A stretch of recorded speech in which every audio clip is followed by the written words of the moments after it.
Hi, Logan here for VacBin.com, and today we're going to be reviewing the Shark Rocket Powerhead vacuum. At time of recording, this vacuum retails for $199 and can be found on sale pretty regularly. And with that, let's just go straight into it.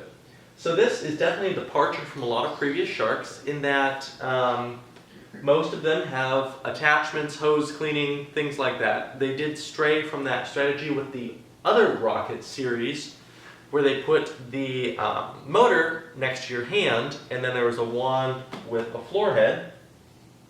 But this completely turns that on its head and puts everything down here in the floor head. For example, like this is the entire vacuum right here. If I press this little button, this is the dirt cup right here. So everything self-contained down here. In fact, it has two different brushes, and that's the only attachment that's on this. There's this little brush storage here on the side of the machine. You can open it, and now you have a hard floor brush. Or, if you open this, you get the carpet brush. And then you can change brushes by just sliding it in, making sure that the pull tab is facing up, and then just giving that a nice hard close. So with that, let's just go over a few more things on the vacuum itself. This vacuum, one thing that you should know in the Rocket series is that the majority do not have Hepa filters. There are some models that do, but you have to be very careful. This model does not. So if you are an allergy sufferer, or you have pets, or you just don't like dusting, you may want to look around at other vacuums. The filters on this machine include a foam filter, which you probably can't see but is already getting a little dirty, a felt filter, now let's reassemble these, and this post-motor filter here, which is just a little piece of felt. And that just kind of just goes right back in there and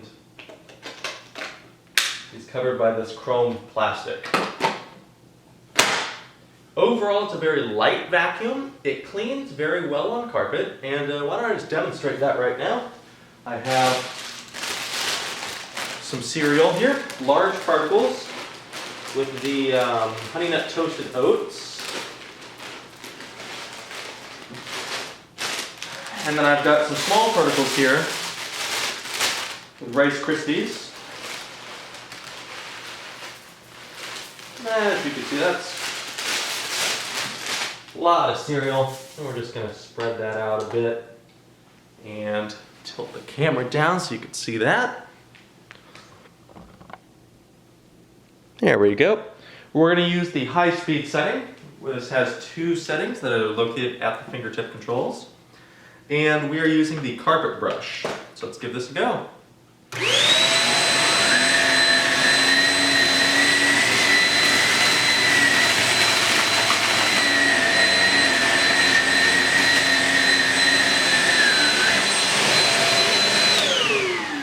So as you can see, there was definitely some snow plowing there that occurred. And then let me adjust the view here. And then there were some toasted oats that got left behind. That said, it did do a pretty good job. Unfortunately, being that there's no hose, you can't just pull out an easy release wand or a hose or something and clean it up. We're just going to have to go back over it again and see if we can get it up.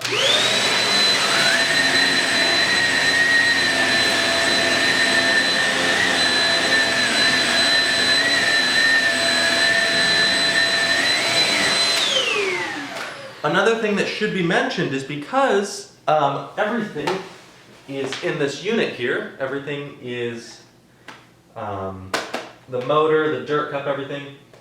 The head is very tall, so if you're used to some of the other Shark vacuums, where you can easily get under furniture. This is definitely not one of those machines. It's very tall and has trouble getting into low places. So something to watch out for. You do have a suction relief control down here at the floor. So for those of you with area rugs or thick carpets where vacuums can get stuck, there's a little pull here. You just pull that out, and then suction release is enabled. And you just push it back in, and suction release is disabled. The dirt bin is very easy to empty, although it is very small. This is the entire dirt bin here, so pretty small. I'd say maybe 40% of that space is taken for a cyclonic chamber. So if you get this, expect to be emptying it pretty often. For most people, I probably would not recommend this as their main vacuum, only because there's no hose attachment support. It has a very small dirt bin. It's light, but it's also very hard to get under things. It has snow plowing issues. It's a good vacuum for what it is, and that is something in between for quick pickups and good deep cleaning. But there's a lot of times when you do need the full power of a canister and upright that you just can't, this machine just makes too many trade-offs to achieve. So with that, I'd say it's a 6 or 7 out of 10, say 6.5 out of 10.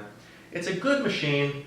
Definitely don't get this as your only vacuum. Also, watch out for the lack of HEPA filtration if that is a concern to you. On hard floors, it does do a good job when you attach this brush, but once again, having to change brushes to change floor types can take a bit of time, so that's just something to watch out for if you're looking at getting this vacuum.